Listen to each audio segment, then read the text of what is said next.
I feel like it's like Squid Games or something, you know? It's like this, like we're in debt and we're doing crazy things to get out of debt. You know what I mean? Like it feels we live in a dystopia.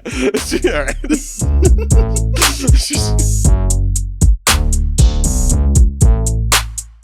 How you make it, how you wanna make it, how you make it. You are not alone. No, you are not. All right, friends, today we have something really special and really weird. It's going to be a little bit of a different episode of Budget Nerds today.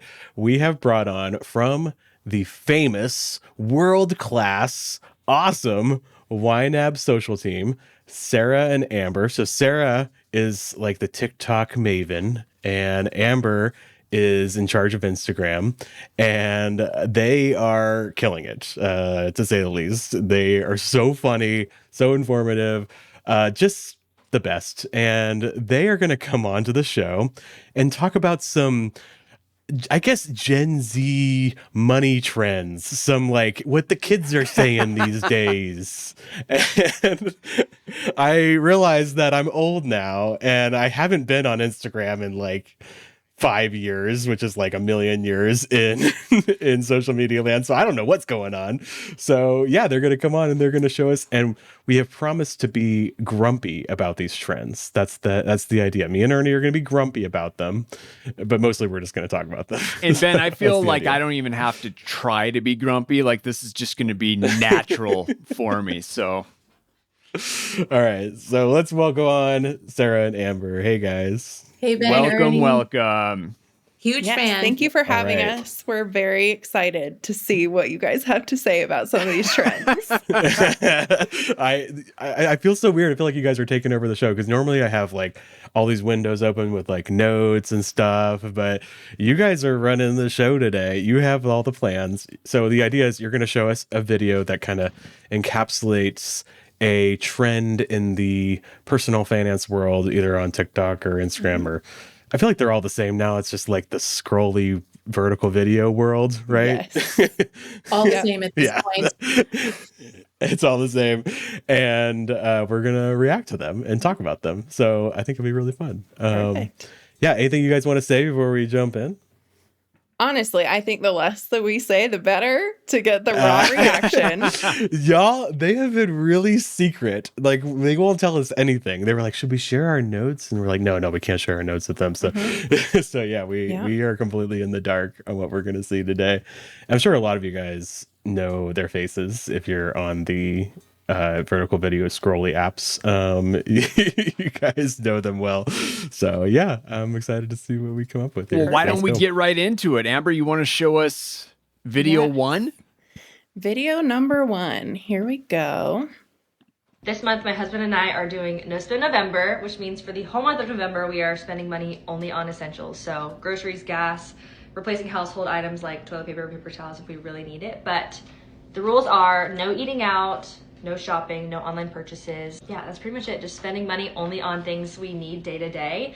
Like for me, I have a bad relationship with just shopping all the time, and we don't need to do that. I don't need to do that. Especially with Black Friday coming up, I feel like there's so much pressure to buy things because they're on sale, and like we don't need it just because it's on sale. And that's me telling myself I don't need it just because it's on sale. Like that is such a great marketing tactic. I'm very excited about this little challenge. I'm excited to see how much money we save, or I save personally, just by not randomly going to Target and TJ Maxx because I'm bored. Oh, there's a little November challenge if you want to join in. It's only the 5th day. We have been successful for all 5 days so far, which is good. But yeah, there's our little monthly challenge. Follow along if you want to see how it goes. Okay. I love it. Just the no spend vibes, like for a period of time, right? I will say that in general, I love any kind of trend. Like I'm just an emotional type person and I get sucked into those trends really easily. So You're not being grumpy at all. I Ernie. know. You're enthusiastic about this. Don't worry, it's coming. But just generally, I like trends, and I do like this one because I think it's really good to be uncomfortable for short periods of time. I think it's good because it helps build some grit. In this case, we're building some personal finance grit, some money grit. So yeah, kudos to this trend. And it's very similar to the More Money Challenge. right? You go 1 month only buying the essentials, no eating out, and then there might be one other stipulation, but Track all your spending. it sounded very track all your spending. There it is. Yeah. So sounded very similar to me. I won't be doing it, but I'm down for it. I think it's great. I have opinions, but I want to hear what you guys think about it. Like this has been around forever. Like just the no spend November or March or January or whatever it is, right? Like what do you guys think about it? Yeah, and what have you seen as far as like changes throughout the years? This year especially, I feel like every month people are starting no spend February, no spend March, no spend November. November, I would say it's most prevalent because it's shopping season and people want to be intentional. I do see a lot of people focusing on what they can't buy instead of the positive side of what they will buy with the money they save, which is what we focus on with the More Money Challenge. So it's similar to what we do. It's just a little more negative.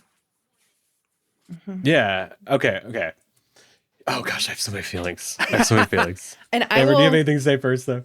I will add to that some people have gone even more, you could say extreme, and they've done a no buy year. Right. Wow. And so it's one of the things that we've talked about on social is there's an extreme end to it where you can just feel really guilty about spending money, period. And so, there's good and there's bad, but Ben, what do you think? Bad. Whoa. Okay. You know me. I have nuance, but I'm gonna throw away the nuance for a second. I don't like this. I don't think it's good. I think it's bad. Okay. I have so many reasons why.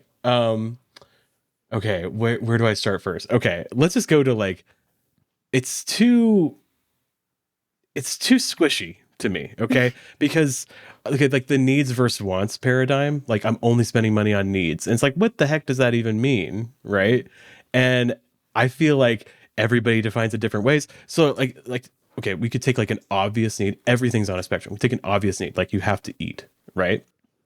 So obviously these people are buying groceries, but does a no spend year mean, or no spend month mean that you can spend as much as you want on groceries, or like, can you buy the bougie cheese? You know what I mean? Like every need has a spectrum. So I feel like it just gets really squishy and weird. I don't know. What do you think about that? I mean, it would be annoying if I have to agonize over every single decision for a month. That's why I think it would be really important at the beginning. You set all the expectations. Like you think through all of this so that you can actually enjoy the rest of the no spend month. Yeah, but then you have like this divide in the community of people where they're just like, oh, well, you're not really doing a no spend month because you bought the fancy cheese and I'm better. Let them, Ben. It's just let them. Well, it's just this general vibe of like spending bad. You know what I mean? And I don't like it. I don't like the spending bad vibe. I don't know. What do you guys think? One of the positive things I have noticed about this trend is that some of the people are just YNABing without knowing it. They're choosing what to spend, what they want to spend their money on and what they don't want to spend so that they have more to spend on the things they do want. And so I feel like a lot of the negativity we're feeling is just in the framing, like you said, like spending bad, right? Where intentional spending is very good. And sometimes intentional spending is not spending on certain things. So I feel like these people are getting it and they just maybe need this really convenient, pretty helpful app to get them the rest of the way. Well, that's what it is too. It's like I can see where if you were like not intentional about your spending at all, it can be really good to be like, I'm gonna turn on this like intentionality kind of all of a sudden. It kind of jolts you, right? And that could be really powerful for a period of time. But it's not. It doesn't feel like it's I don't know. It feels like a crash diet kind of thing instead of like a lifestyle change. If I want to put it in those terms, it's like I've been bad, so I'm going to punish myself for a month, and it's not going to like lead to any actual change because all you really end up having is all this pent up demand that's just going to unleash at the end of the period of no spending, And what's changed? Like, has your intentionality changed at all? I don't know. I just feel like I feel like it's rooted in this like spending is always bad mentality. And that's not the case at all. Like the whole point of having money is to spend it on the things that you love and the things that you enjoy. And I think we need to learn to spend intentionally, not spend not at all. You know what I mean? I don't know. What do you think? I agree with that. I'm looking at this personally. I'm looking at how comfortable my life is, how convenient my life is, where anytime I need something or want something, I can have it at the drop of a hat. Mm-hmm. And I just think it's really good for me to not have access to that comfort and convenience at the drop of a hat all the time. So again, I'm looking at this as a challenge. Like, what can I endure? What can I put myself through and prove to myself that I don't always have to live a particular way? Yeah. Yeah, it's interesting. I just put together like a little Christmas wish for my family because they asked for it, and my mom told me it's always hard to buy for me because I never like say what I want, and I feel like I'm like becoming my dad because he's like this, where he doesn't ever say what he wants, then he's like disappointed on Christmas, and they're all like, you know what I mean? So I put together a Christmas list, and I was like, I don't know, like if there's something I want, like I buy it, you know, but like that's not true at all. Actually, once I started actually like thinking about it, what would I want somebody to buy for me? I was like, oh, actually, there's like this huge list of things that I would love to have, but I don't spend because I'm being intentional with my spending and spending it elsewhere, right? So, yeah, that was interesting.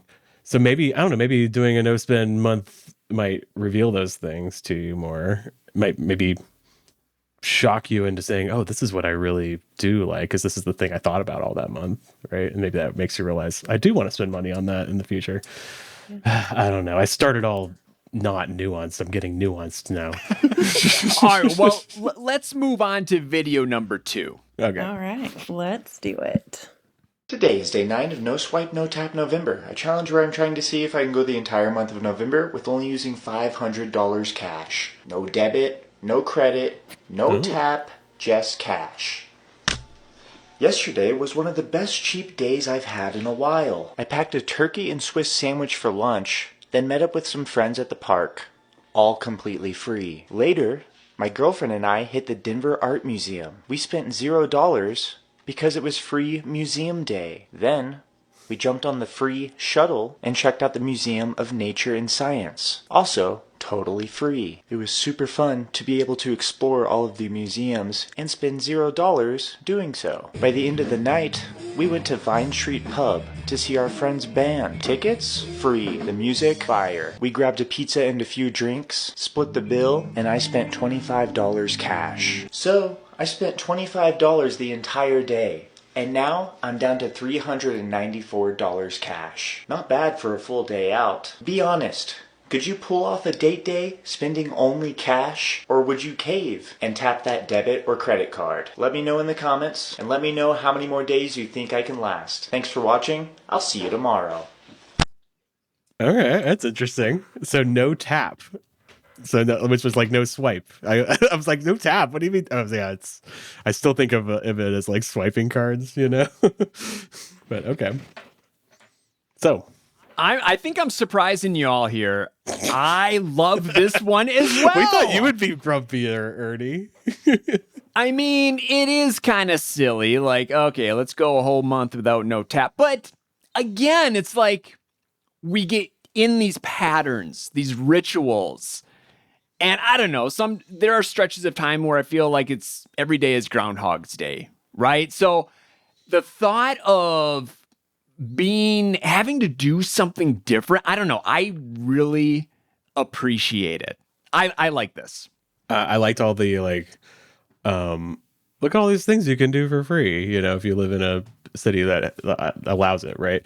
I want to focus on just the basic concept of like, I'm going to spend cash and I'm going to spend this amount of cash specifically. I think it's just cash envelopes. That's what he's doing. He's like, this is my entertainment money, right? Or like, this is my, I guess he has like a big envelope. This is my discretionary spending, because he's still using his cards to pay for the electric bill, right? Or like that kind of stuff, right? So like, I guess there's like a certain amount of spending that's like a given, and then he's like, this is discretionary, and I'm only going to spend this much. And I think the reason why he's using cash is not so much of like this idea that you spend more with a card, but it's more like, I can keep track of this because it's tangible in my hands, right?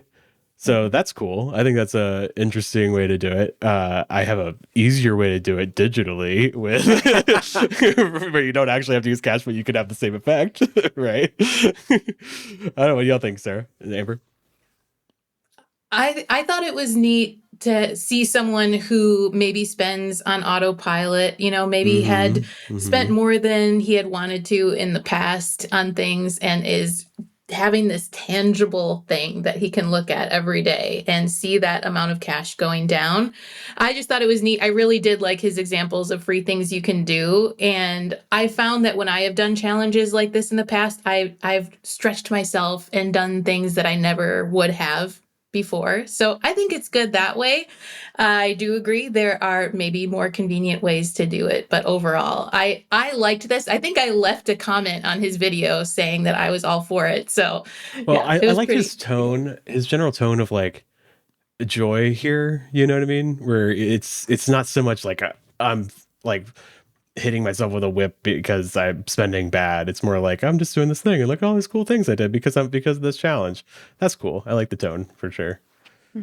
I love, when you challenge yourself like that, I feel like it does make you get creative. And, I would bet, like, who knows that it's free museum day? I feel like nobody knows that, but he knew that because he was looking for free things. Yeah. Yeah. And so I think that's super beneficial. What I wonder about is where the $500 number came from for him. And this is like getting pretty in the weeds, but because I could see two approaches to that. I could see someone who has their $500 in cash and they're like, okay, I'm going to spend all of it. I got to spend all this $500 by the end of this month. And so that could be like potentially a fun approach, but I could also see how the goal is just to spend as little as possible throughout the month, and then you're saving whatever is left over.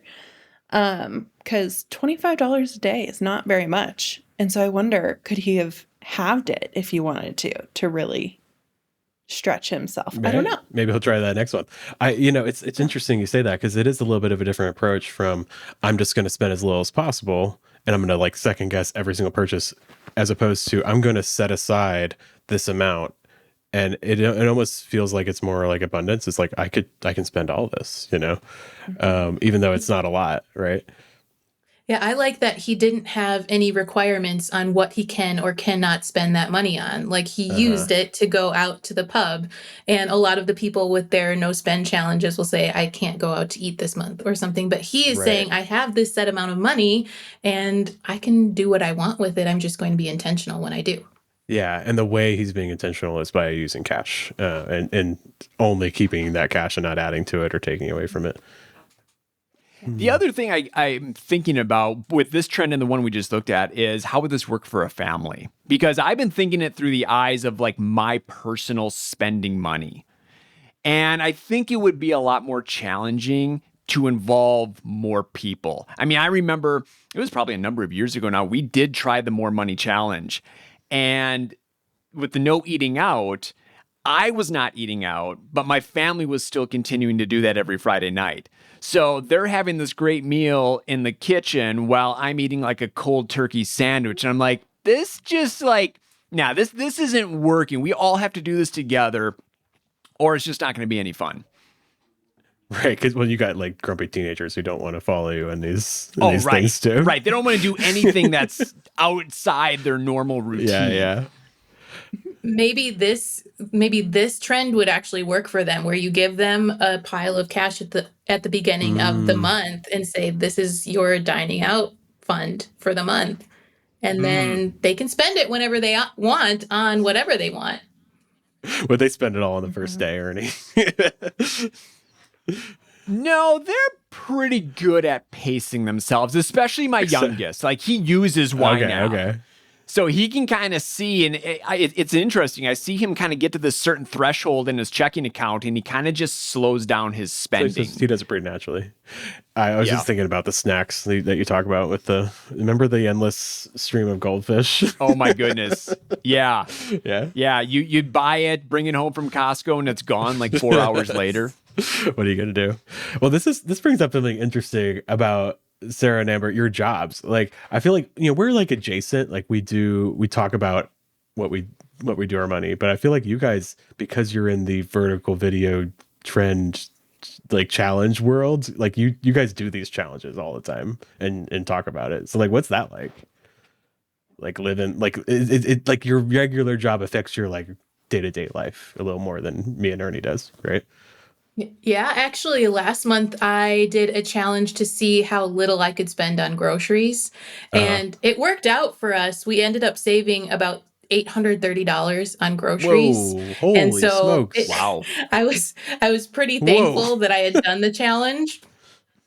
What's really funny is that we ended up needing to buy a part for my husband's truck that cost $830 this month. Well, there you go. And it felt, I was like, we would have eaten that money before, and now it's just here. And so I do enjoy doing the challenges. And actually this month, our family is doing a version of No Spend November. We're basically doing the More Money Challenge. Mm-hmm. And I did get them on board by saying what we could do with the money we saved.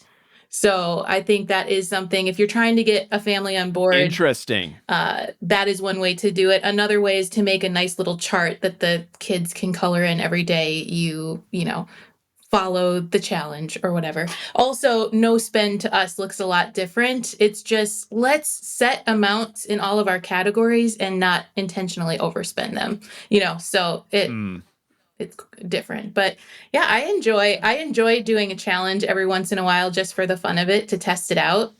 Who knows what can come out of it. I should probably do it because I've never done the More Money Challenge before. Me neither, Ben. Really? Me neither. Well, you've done all the others though, haven't you? Because don't you need to do it for the Instagrams?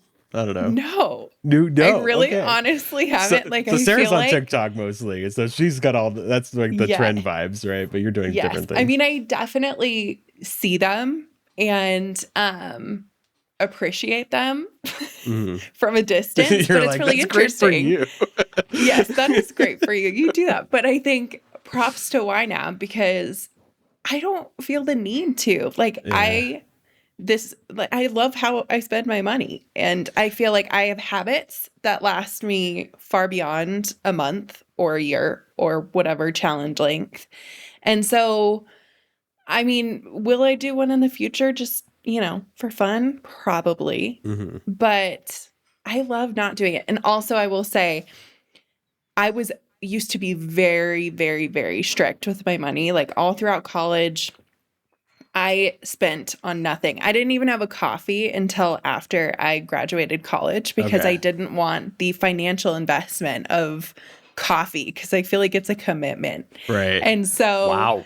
It's like literally an addictive chemical, right? Like once you start, you kind of like need it. Yeah.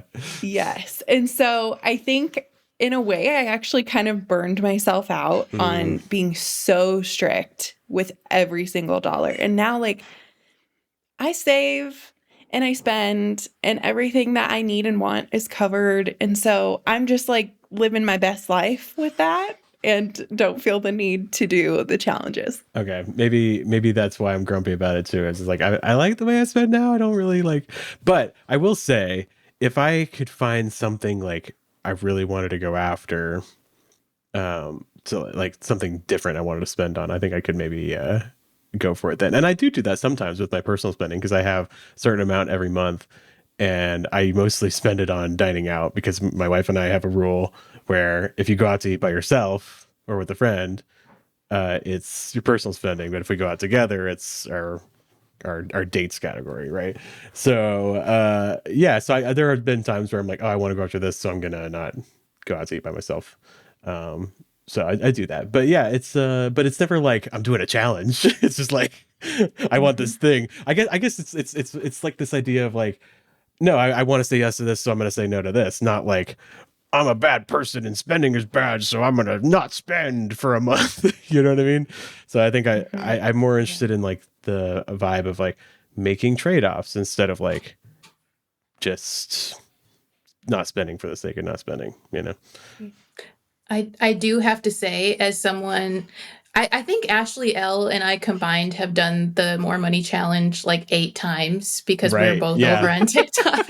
You And have. as someone who has done it multiple times, I would say that I, over long periods of time, see more benefit from just checking YNAB daily. I would say I do see short-term benefits from doing the More Money Challenge and from those short-term challenges, but overall, my finances have improved much more just from the 5 minutes a day of intentional YNABing. Yeah, it's the slow and steady that wins the race. Yeah. Yeah. I mean, when I was in school and so strict with every single dollar, I built up a nest egg. And so when you kind of lock down and really build yourself the buffer that you need, I think it really gives you a lot more mental freedom to spend on the things that you love because you know you're covered. And so it depends on what your goals are.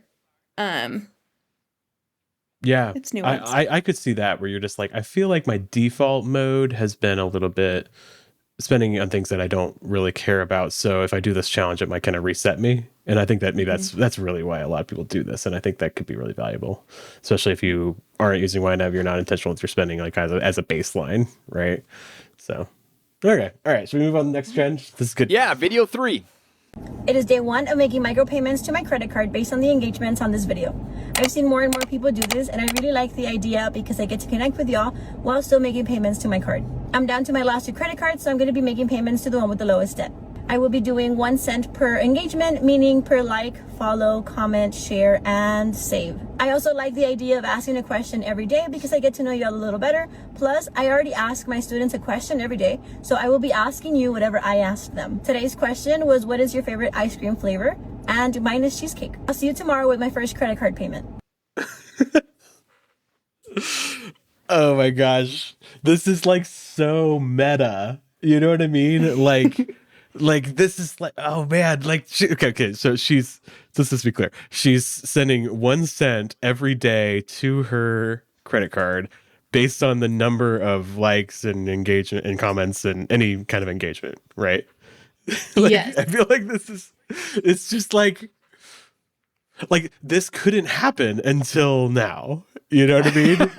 Like this is wild to me. This is crazy. like this is a weird world we live in. It makes me feel like we live in, I don't know, like it simultaneously makes me feel like we live in this like crazy, awesome new world and also this like horrifying dystopia at the same time. You know what I mean? I don't know how to think. Completely, I don't know what to yeah. think about this. Man, it's wild. Yeah. All right. Somebody else react. I don't like it. Okay. I don't like it because personally, I could never do it. Like there's no way I'm going on my personal social media accounts and basically fishing for comments and likes. I don't know. I just feel really uncomfortable with that. Plus, I'm annoyed at all of the credit card payments. Like every single day having to log in and make another credit card payment. I mean, 1 credit card payment per month. Let's keep it simple. Now, sure, I get it. There's a little bit of nuance here. If you're paying off debt, especially if it's high interest credit card debt, there is something to be said about making more regular payments. But every single day, come on now, people. Have you ever seen anybody like? Because I've heard this before. This is a pretty big trend, and it makes sense because it's self-perpetuating. Like people get excited about them paying off debt, and so they engage with the video, and then more people see the video because people engage with the video. Have you ever seen this like blow up, and then somebody's like, guys, I literally don't have enough money to send. Like there's. This is what I said. I was like, what if they don't have the money? Yeah, well, the goal is to blow up, and if you blow up, you literally can't do the challenge anymore. Yeah, good point. So yes, I have seen people that have had to say, I'm doing a quarter of a cent or a half a cent because that video blew up. Or you But put a then I cap on do, it, maybe. yes. Yeah. But then I Yeah. do see another benefit of this challenge for these creators is that they're getting so much engagement, so many new followers that they're able to monetize their accounts. And then they take the money that they're making on their accounts and they pay it towards their debt. And so actually the video that you saw, she's one of my favorite creators, actually. Shout out to you. But she, I really liked her. I it, instantly liked her as soon as she started talking. I was like, I just like you. You're cool. Yeah. great personality, Yeah. and I do enjoy watching these because you see every day the debt going down little by little. I do think it might be a little inconvenient to be making all of these payments or whatever, but I think it shines a light on how common credit card debt actually is, consumer debt, credit card debt, and how many people are doing this now and being intentional with paying it off too. So, and I have seen a lot of these creators be able to monetize their accounts, which That's good for them. That is wild to me. Yeah, that's like a self-perpetuating. Like this is blowing my mind because it's like the thing exists and the thing enables the thing to exist, and it feels like. I guess I was gonna say like it's not adding any value. Like how is it? But it is adding value because people are a part of this community and they're enjoying the entertainment of it and like being together and all that. But I'm just like it feels like a bubble almost. Like it's like a self-dealing kind of thing. Do you know what I'm saying? Like it feels like it's just blowing my mind. It's crazy. We live in a crazy world. I can't handle it. That's my reaction. Okay. I do like that these creators now have skin in the game with this particular challenge. So they're making a promise to make, a payment based on how the community reacts. Whereas with these other challenges we've looked at, if you end up spending something at Target on a non-essential, they're like, no big deal. Like there's no consequence to that. You just, you didn't succeed, but big deal. I didn't have any skin in the game. Doesn't matter anything. Yeah. So for that sake, I think it's pretty cool. It's pretty wild to me, man. Yeah. So as far as, okay, I'm trying to get over the, like, I feel like it's like Squid Games or something, it's like this, like we're in debt and we're like doing crazy things to get out of debt. You know what I mean? Like it feels very dystopian to me. I don't quite know why. Do you know what I mean, Amber? You're laughing at me. No, I totally agree. And it's so hard for me to take off my social media hat when I watch this because the algorithms are so smart. And so I don't know how long that will really work to build a following. I think there's a cap there. Totally. It'll get shut down but it'll get shut down not by like a person deciding this is a bad idea, but by like the algorithm deciding it's a bad idea. We live in a dystopia. All right.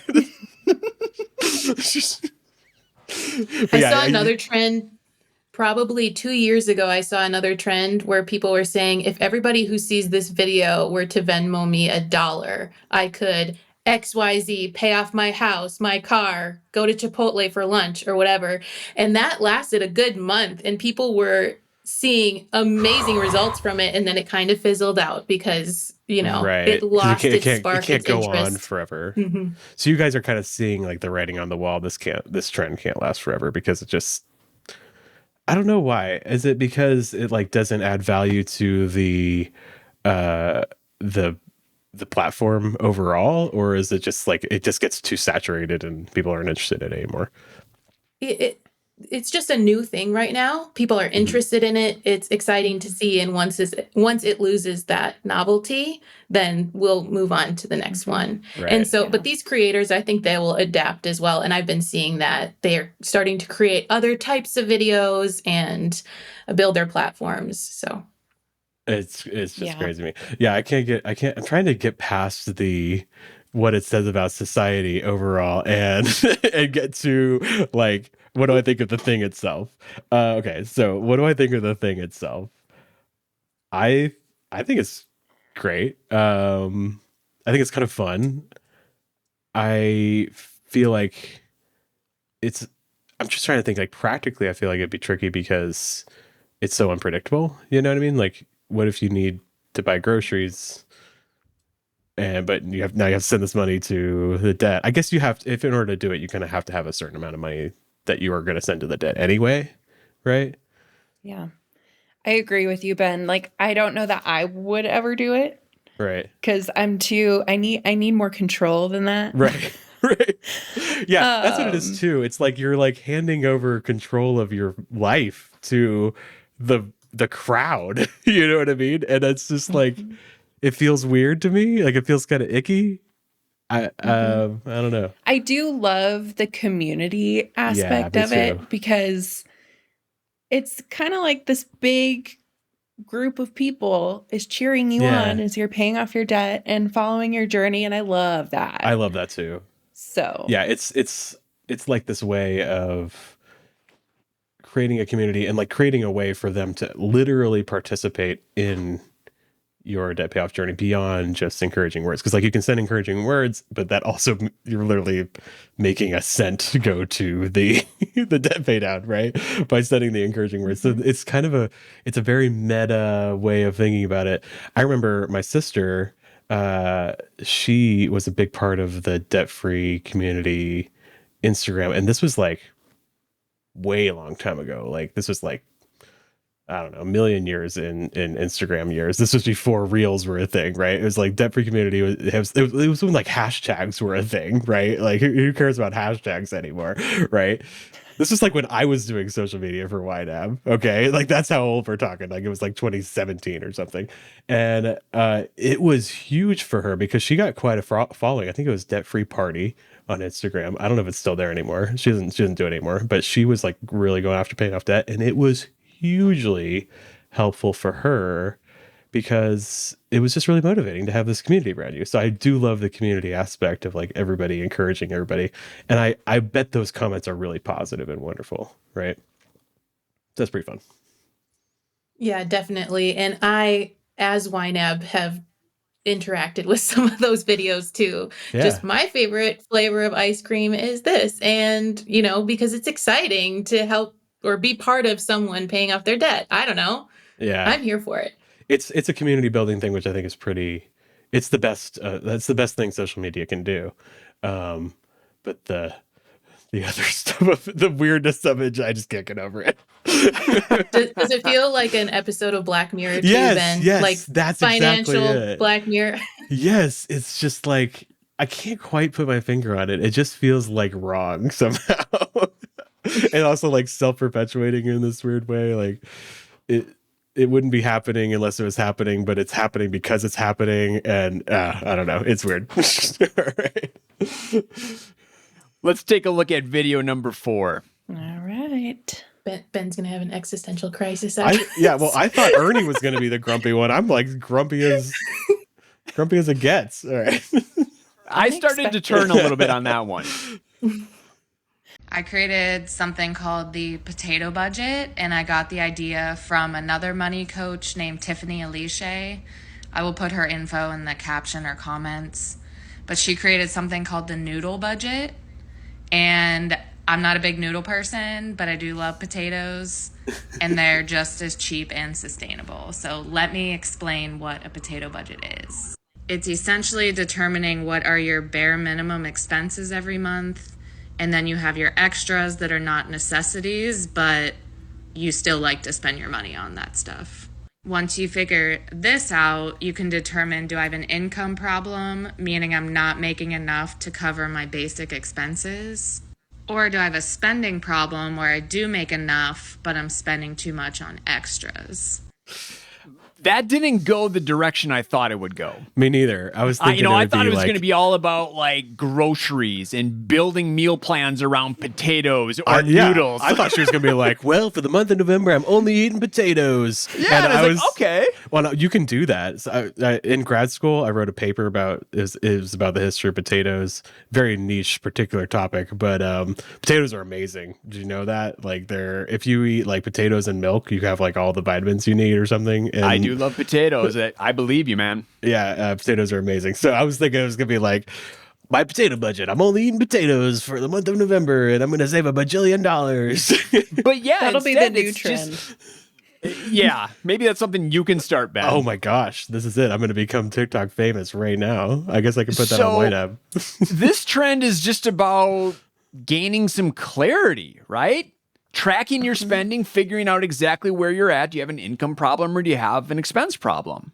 What am I missing? Yeah. So to me, it feels a little bit like YNAB's cost to be me, right? She's figuring out what her life costs, what the essentials would cost her, and then anything extra beyond that. And really, she's just asking, do I have enough money, enough income to cover my essentials? And so, yeah, it actually isn't a trend. This is the only video I saw on it, but it was fascinating to me. So I thought, it's going to be a trend now. Yeah. And it is a great exercise just to take a look at the reality you're actually looking in. I'm just curious though, where do they come in? Where does the noodles come in? I don't quite get the connection. I guess it's just like potatoes are like an essential staple. And so like that represents the essential staples budget. Yeah. And then everything else is on top of that. Where this is different to me than cost to be me and YNAB is she's first stripping down all of the non-necessities, which Ben, I feel like this goes back to what you had mentioned earlier, where it's like in groceries, are you getting the bougie cheese or are you not? Right. And so how potato, if we're going with that, are we going here? Right. So how much that's to the basics? Also, are you considering non-monthly expenses? Because there are many essential expenses that are non-monthly and a lot of people don't consider that, right? So you kind of got to consider that as part of it. Yeah. And when Sarah and I were talking about this as we had gathered trends, we got into a deep, very budget nerd type conversation because of the nuance involved in this. Because in my mind, I'm always in my own YNAB thinking about, am I saving enough towards this true expense, how we used to call it, with car maintenance? Because if we're going potato, I could, pull that back a little bit, but will I need that money? Maybe. Yeah. Right. And so there's levels there that could be just really interesting to talk through. The needs versus wants paradigm is like, people talk about it like it's so clear and it's just not at all clear. It is always squishy. Every need is a want, every want is a need to some extent. Right. And so and I feel like we don't have precise enough language to talk about it. And it causes a lot of confusion. You know what I mean? So that's something that's like it's not really it's just like an angst I have about it in general. I feel like there's a problem in the discourse because of it. Right. Yeah, especially those non-monthly expenses that are happening in the future, but you don't know how much they're going to be or when they're going to happen. It's just so hard to know. This is a necessity, but when do I need it for? And how much do I need? Yeah. And so setting aside more for those, like it's almost like a loaded baked potato versus a plain potato. You can get existential about potatoes too, Right. Exactly. Yeah. I mean, like, if you take potatoes as a perfect example. Like, you could just, put the potato in the microwave and eat it like an apple with nothing on it, or you could put the fancy cheese on it, and you could put you could bouge out a potato, right? So, like, I feel like that's like a perfect example. I think that it's more powerful to ask the question. So a lot of these people are asking, okay, what do I need to spend money on? That's the question they're asking. And I think it's more powerful to say, okay, what do I want to spend money on given my restraints, right? Given the scarcity of my money. So like you embrace the scarcity and you say, how do I want to spend this money? Well, I want to live. I want to eat. So like you're going to take, if you answer that question, you're going to take care of your needs first. And then you're going to go above and beyond that, right? And I think it's just better to think in terms of that instead of like this moralistic, I'm bad if I spend money on this because it's not technically a need. No, just like consider it all wants. And yes, there are obvious needs. So like you're gonna send the money there first as a priority. And that's what it is. If you ask yourself, what do I want to spend my money on? You start prioritizing instead of like categorizing as bad spending or good spending. You just start prioritizing the spending. right? And I think that's more powerful because it's less moralistic. It's just like, how do I want to spend my money? What do I want my life to look like? And make sure my money flows that way, right? Yeah, and that's not just a one-time question you're going to ask. Yeah. You're going to regularly ask yourself that question. That's why, Jesse talks about this a lot on his podcast, where you just put everything on the table, reconsider everything. Yes, you chose this in the past, but maybe you're a different person now. Maybe your circumstances are a little bit different, or there's new information in your life and you would choose something differently this time around. So at least give yourself the opportunity to think through all those decisions again.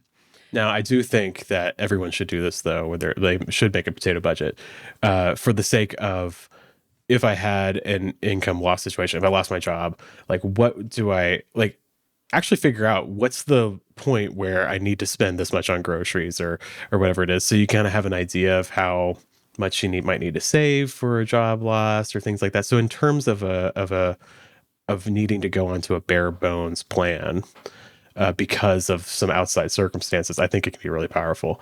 I almost wonder, when she said, like, this helps me determine whether I have a spending problem or I have an income problem.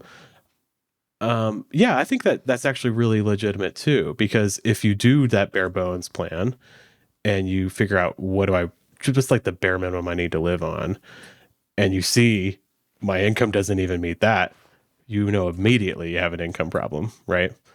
And I think for most people, it's probably going to be they're at least going to be able to meet that. So I think most people, if they do this trend, they'll end up saying, oh, I have a spending problem, right? But I do think it's a really powerful exercise. I think one benefit also that could come from it is you're questioning everything, right? So someone would probably put all of their monthly bills into the potato budget, into the necessities. But then you can say, okay, this monthly bill, is this actually a necessity for me? If it's maybe a streaming service or something, or I'm paying more than someone else I know for my phone every month. Could I change carriers? And so going through your list of monthly bills and non-monthly bills and questioning everything, I feel is always a good practice. Ernie, I feel like you talked about that one time on a Budget Nerds episode at some point. Yeah, just put it all on the table. Yep. You get to that insurance line and you're like, man, I should really call about my insurance this year. Nah, I'll do it next year. I have not done, I've talked about this before, like something about the insurance. I just have not dealt with it. I have not changed insurance in like a million years. I feel like I'm living like in the 1950s, where like the way the economy worked is like you got your insurance guy and he was your guy for like 40 years. I'm living like that, but that's not the way the world is. They're not going to give me the good deal for 40 years, An insurance broker is where it's at, Ben, okay, because you can have your guy. Maybe I do need a guy, not tied to anyone or else. a gal. Yeah, that's what I've heard. Okay, but it's I think that we found a key thing here when you're questioning everything. If you're in this mode where you're categorizing needs and wants, you could just take like the insurance or the internet bill, for example, and say, oh, that's a need, put it in the need pile. And you kind of miss a whole lot of nuance of like, well, I could actually look at that bill and say, what if I dropped the speed of my insurance, or what if I went with a different carrier entirely, right? So I think if you think in terms of needs and wants and you're just separating them simply based on that, you miss the nuance of like, every need and want is a spectrum. Every single one is a spectrum. And so consider that too. So I think that if you're doing this potato budget thing, I feel like a lot of people would do this trend to answer the question, where did all my money go? And I think that answering that question is always beneficial to do. So for that reason, I do like this trend. Yeah. And I got to think in the mindset, because, we're in the Budget Nerds here. Like we are talking to, if you're new to YNAB, welcome. Or if you haven't tried YNAB, go to ynab.com/nerds and sign up. Okay, you got to do it. But if you are, but the main point of this audience is people that have been using YNAB for a long time. Okay, so I think I'm reacting to these trends from like a YNABber's perspective, but most of these trends are speaking to people who have never thought about their spending before. And so it's a whole different paradigm. And if making a potato budget is the first thing you're doing, that's huge. Like that's hugely helpful. Or even a no spend month is like hugely helpful if you're at a place where you haven't been intentional about your spending before. So I guess I can be a little less grumpy about it. Okay, I'll say the other thing I liked about this video, this trend, is how she changed the name from noodle budget to potato budget. I like the ownership that she took. And I think that is actually really, really important. And that's why we always encourage YNABers to, come up with a creative name for your budget if that's the type of person you are, or put emojis in your categories, rename your categories. Like the goal is for those categories to reflect back to you, your life, your values, your priorities, your personality. When you go into YNAB, you want to enjoy that experience. You want to feel like, yeah, this is my life, this is my money, and get you excited to engage with it. So that was a small little thing, but I think it's really important. There's a lot of power in naming things, and it affects the way you think about it. And I think that's what a lot of these trends are. It's like taking a very common personal finance practice and giving it a new angle and a new name, and it feels new to people. So it's fun. All right, we got one more. We have actually two more. Okay. Let's do it. An hour and a half all the time, so I think it's fine. Already gave you the time and the place, so don't be shy. Is that it? That is it. I immediately laugh. This is so YNAB, right? Where I say all the time, like YNABers have $10,000 in their checking account and they're still like deciding what can of beans to buy at the store, right? Yeah. Because it doesn't matter how much money you have, it matters what it's for, right? And I think that's what this is getting at here. They are saving their money. I would want more nuance than just savings. Like, what does that mean? But the point is, this money is for this purpose, and I'm broke because I've already decided how much money I'm spending on, discretionary things. So that's cool. I love this. And that is very important. But my goodness, that checking account balance, and I'm sure this is hyperbole or exaggeration, right? But that had me really annoyed. Something that really annoys me in the personal finance space is just this hyperfixation on optimization. Optimization of high yield savings accounts and optimizations of credit cards. And hey, I play those games too. But man, they get really annoying. And I think they're annoying because they take up a lot of mental space. They take up a lot of time. I mean, right now, because of all the credit cards that I'm managing, I'm in the middle of trying to figure out what I need to have in my checking account balance for when some of these larger payments come out. I'm annoyed at myself. I'm like, I want to cancel every single card. I want to consolidate to just one account. And I want to make my life as simple as possible. That's my personal Come to the bent. dark side, Ernie. Come join me. Just the debit card. Forget the credit cards. Just keep it. It's all so simple and easy. Yeah, I mean, if you're having to transfer money every time you spend, come on. What are we doing here? Make life simpler for yourself. You're only gaining like a cheeseburger from that interest in your high yield savings account, right? But I don't think that. I think the point of this video though is more about you're telling people you're saying no to people, even though in your heart that you have the money, you have money for that, but it's right. Not, it's I can not afford for this. that, right? It's for something else that you're going after, and I think that's great. Mm-hmm. I will throw in here too, just honorable mention for YNABers knowing what matters to them and when to pull from the reserve. I love a good WAM in YNAB where, maybe that money was for something else, but it's just time, once in a lifetime opportunity. The story that we always talk about internally in YNAB is a YNABer went to the Grammys and sat right behind Taylor Swift, and that was a WAM. She had to pull from her Christmas category, and she was like, sorry, fam, we'll figure out some gifts that are maybe a little less expensive this year. But I feel like it's worth mentioning that at YNAB, I feel like it just gives you so much freedom to decide when it is and is not worth it to you. Okay, this is a little off topic, but I'm curious. What is your Grammy experience, each of you? Like, what is that once in a lifetime wham moment? Yeah. Yeah, so my WAM, my Grammy experience was my first dog that I got. Her name is Aspen. I got her about 6 months after I started working here at YNAB, and I went very bougie and over the top with everything. Like her crate had to be the best crate and the cutest crate, and her bowl had to be the cutest bowl, and I had so much fun. It was so great, but I pulled from my emergency fund at the time, was what I called it. Now it's my income replacement fund. But I pulled a chunk from that, which was very not like me. And I have been nothing but glad that I did it ever since. Today is actually her birthday. She turns 3 today. And everyone at YNAB knows I have an obsession with my dogs. And it all started with her. So that's right. Oh, I love it. For me, the first thing that comes to mind was a trip to Greece that I went on with my wife. So this was way back in the day before I was using YNAB, but I wasn't working at YNAB. I was working as a grad assistant at a college, and the professor who was my boss called me in his office and he was like, "Hey, do you want to go to Greece this summer?"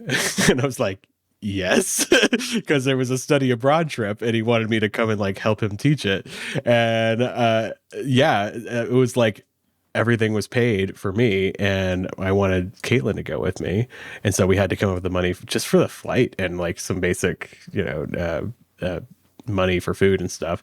But it was a lot of money for us at the time to come up with. It may be a lot of money today too, to come up with just for the flight and basic expenses. But we were like, we have to do this. This is the opportunity to go. And I had a great time and I saw lots of cool things and met a lot of fun people. And I got to teach about the ancient Olympics at Olympia. That was cool. So yeah, anyways, very cool experience. But I think because we had YNAB, then we were able to find the money. I don't remember where we took it from, but we were able to move money around and make it happen. And I'm very grateful for that. How about you, Sarah? Okay, I don't know if this is once in a lifetime, but it's one that I can think of right now. So when we were living on the road, we lived in a camper on the road for a few years, and we met some friends, and one of them played music, and I really wanted to play music together, but I didn't have a guitar with me because I left it behind. And so that day I was like, I'm gonna buy a guitar. And so I did. I went out and I bought a guitar. I had no category in YNAB at all for music, and so that money had to come from like 17 different places, but we made it happen. And I just have so many memories around the campfire playing music together, and it just was such a great time, and I'm so thankful I did it. No regrets. That's so cool. That's awesome. Mine hasn't actually happened yet. Oh. I've always told myself, if I get a chance to go to a World Series game or to an NBA Finals, I'm all in. I'll spend all of my personal money, and I'll spend a large amount of the rest of the money in the plan, no matter what. Okay. So I love that. Yeah. But I'm a Minnesota fan, so it's never going to happen, people. The Timberwolves, maybe. The Twins will definitely never be in the World Series again, so I think I'm good. So it's just if you have the opportunity, you're going to go for it. You're going to make it happen. Yeah. Yeah. Oh, I hope that happens one day. That'd be cool. Okay. Sorry, took us a little bit off track there, but I thought that was a fun question. Yeah, I think it's a good question. Y'all let us know in the comments if you have what's your thing that you would move a lot of money out of to make it happen. All right, so that was a cool trend. Okay, and now there's one more, right? This is the last one. It's a little bit of a longer video, so lock in, and we'll finish it out. Here are 5 boring ways that I save money that actually work. In the current economy, every single dollar counts. I don't think there's a savings hack that isn't worth it. And so these are the things that I do and have incorporated into my regular routine that help me keep more money in my pocket. Number 1, and honestly probably the most boring, is that I cook 99% of my meals at home. I stick to a pretty strict $300 a month grocery budget, and I do this because I follow what I call the 3-2-1 method. I plan 3 dinners, 2 lunches, and 1 breakfast every week. And really what this helps me do is it helps me stick to a grocery budget and use up what I actually have without feeling super bored like I'm eating the same things every day. Like, yes, I will eat leftovers and I'll cook one dinner that I'll then eat again the next night, but I'm not eating the same 2 meals all week long. In my opinion, this makes it a little bit easier, especially if you're cooking for one, to stick to a grocery budget and to keep things interesting so you're not always tempted to order out. Number 2 is I cycle my paid subscriptions. So this means that at any point in time, I am only paying for one streaming service and one paid media service at a time. So right now I'm using Hulu and I'm using the Wall Street Journal, which I actually get reimbursed for with my Amex card. But for example, if I wanted to switch to Netflix, I would pause or cancel my Hulu so that I'm not paying for 2 streaming services that I'm not actually using. When you really think about it, if you're subscribed to multiple streaming services, you're not using each individual one to its fullest capacity. So there's no point in paying for all of them at once. And most streaming services will allow you to pause your account so you don't lose everything. And then that way you can go back to it when there's stuff on there you actually want to watch. Number 3 is that I generally aim to fill my time with free or low cost activities like reading, walking, cooking, doing things at home, having my friends over. Yes, I do enjoy some more expensive activities. I like going to Pilates and I like playing tennis, but that's not what I'm filling most of my time with. You can still be social without spending a lot of money, but I also think it's really important to create social activities and social environments that don't revolve solely around going out to eat or going to the bars. Number 4 is I avoid stockpiling products. I'm actually doing a project pan. So I will use up all of the products that I have before I go out and buy new ones. However, the exception to this rule is that I will repurchase products that I've repurchased before that I know I'll use if I see them going on sale. So for example, I have a couple of products that I use from Paula's Choice that I've repurchased 10 times. I actually have a list of the products that I allow myself to buy duplicates of or to repurchase when they're on sale.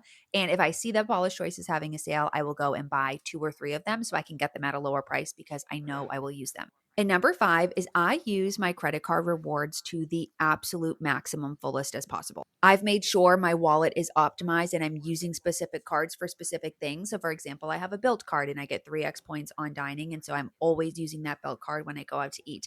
I have an Amex Platinum card where I get tons of additional benefits back for the higher annual fee. And so I make sure that I'm enrolled in all those benefits and I'm using them on the quarterly basis. Through everything I'm purchasing on those cards, I'm also earning points that I can use to book flights. I fly pretty often. And so I'm just making sure that the money I am spending is going as far as it possibly can in terms of points redemption, but also in terms of making sure that if I am paying an annual fee, I'm reaping all of the rewards of that. If you want a full breakdown of the credit cards in my wallet, let me know. I'm happy to make that video. But if you have a boring way that you save money, I'd love to hear it in the comments. Okay. All right. Love it. A lot there. I love it. This is the one TikToker that I actually recognized. I've really? seen a lot of her stuff over the years. I really like her and the content that she produces, probably because I think personality-wise, I think we're very similar. She is dialed in.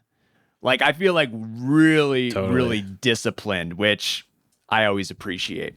Yeah, I love the meal planning. I also have the pretty strict grocery plan there for sure. And I think that's really great to just say. So she said 3 dinners, 2 lunches, 1 breakfast.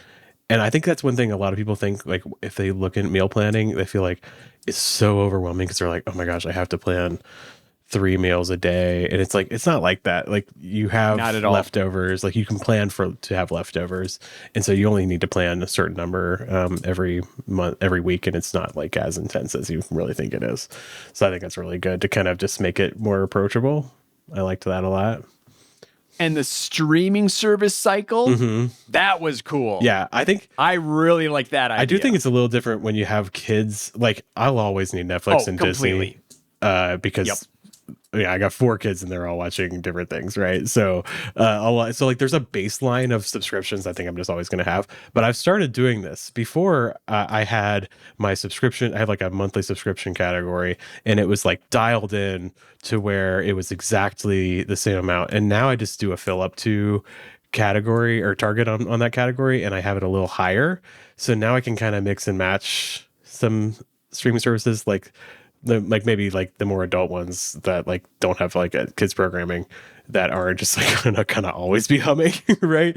Like I did like the Paramount Plus, and then I canceled that, and then I did like do like HBO because I'm watching this one show or something, and then cancel it. So I really like that, and I think that's the way we kind of have to do now, because there's so many streaming services. Like it's not like the old days where Netflix kind of had everything because it was the only one in town, right?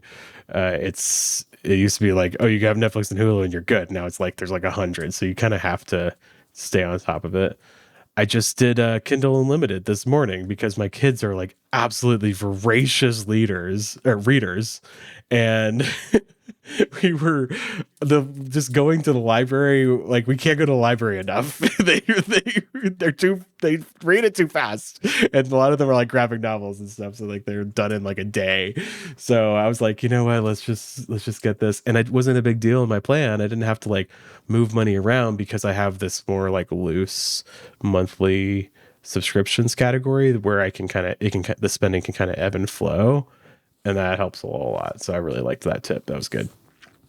Yeah, I'm glad you brought up the family thing again. I know we already talked about this, but I think it really is a big deal. Like with these trends, if it's just you just have to worry about your priorities. So it's easy to fit these trends in or tailor them to your liking. But if you have a partner in a family, like now there's all these other sets of priorities.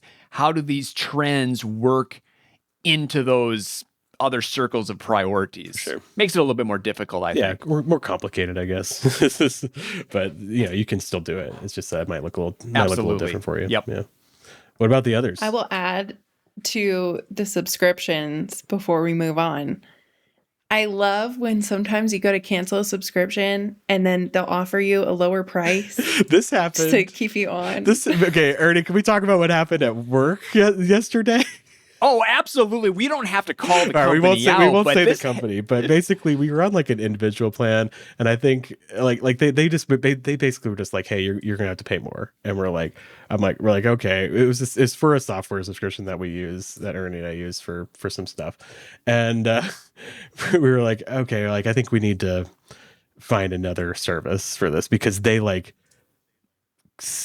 quintupled the price. It was crazy. It was insane. And so me and Kelly and Ashley and Ernie were like on a chat talking about what we're gonna do about this software subscription, and they're like, Ben, just go ahead and go cancel it. And I was like, okay. And I went to go cancel it, and then and then it was like, you could stay on the price for another year if you want. And I sent them a screenshot. I was like, lol. We called their bluff. It was pretty funny. But yeah, we'll figure out what to do with it next year, because we're happy with the price that we have been paying. But it is actually amazing how much you can save just by reaching out. I did that with internet one time. I saved so much a year just by calling to cancel. And just threaten, and you can get a good price. You got to be able to walk away though. It's like a negotiation. You got to be able to walk away. But yeah, and what's interesting is like you can do it digitally now. Like it's built into the system, where if you go to cancel, they'll be like, hey, what about this tier? Or what about, please don't leave, we'll give it to you cheaper.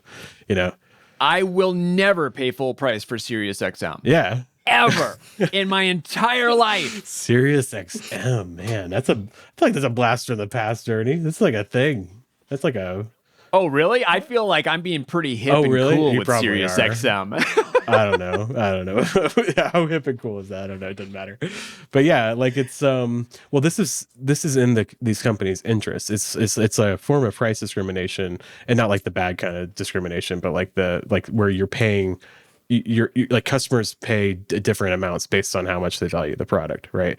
And if you indicate that the price is too high, they might have a price for you that is different than the standard price. So just try it and see. It's very fun when that happens, because I feel like you called their bluff. It's just Sarah, did you have thoughts on this video, on this trend?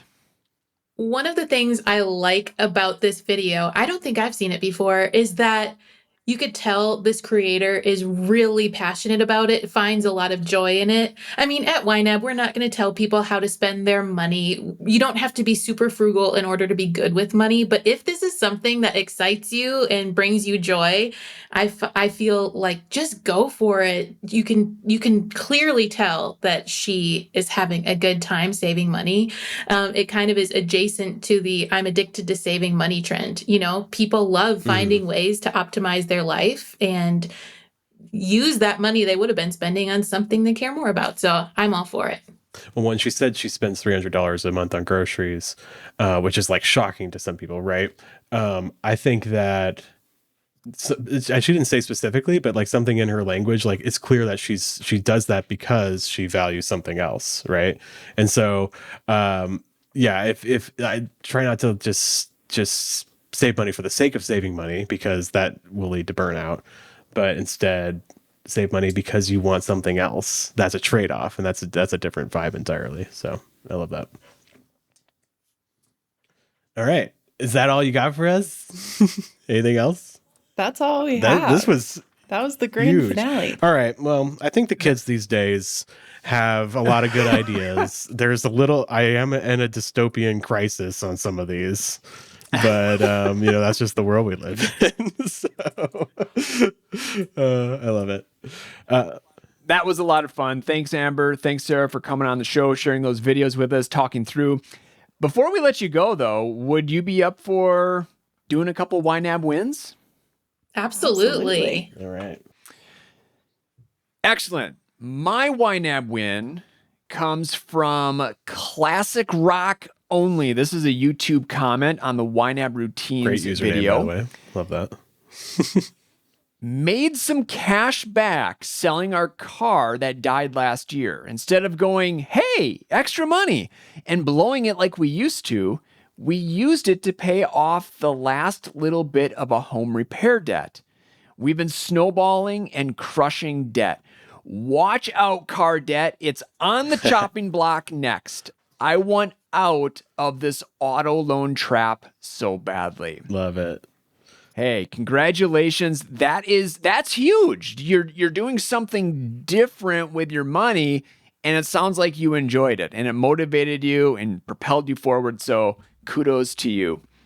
All right, I have Lauren Love Stories, who wrote in a comment on the You Can Start Anytime episode. It's from a while back. Said, I started YNAB in the middle of February 2024 so I could narrow down on exactly how much money I could use to pay off credit cards. I've paid off all of my credit cards and moved on to saving an emergency fund. By the time I'll hit my 1-year anniversary with YNAB, I'll have 3 months of expenses saved. YNAB has really helped me control my impulse purchases because I know exactly what I'm giving up when I spend on anything. That's just exactly what I was talking about, right? Where it's like, you're not saving for the sake of saving. You know what you're giving up, and you're making those trade-offs. So yeah, I love to see it. That's awesome. Love it. Okay, this YNAB win is from Jody. Jody says, I listen to the podcast when it first comes out on YouTube, but then I re-listen to episodes at night. On the weekends, my 6-year-old often takes over my bed, so he's listening to it too. Last night, he asked, is that Budget Nerds? Turn it up. I can't hear them. Needless to say, I'm a proud mama. My covert plans to indoctrinate my kid in financial literacy. My covert plans to oh my gosh. This is like a tongue twister, Ernie.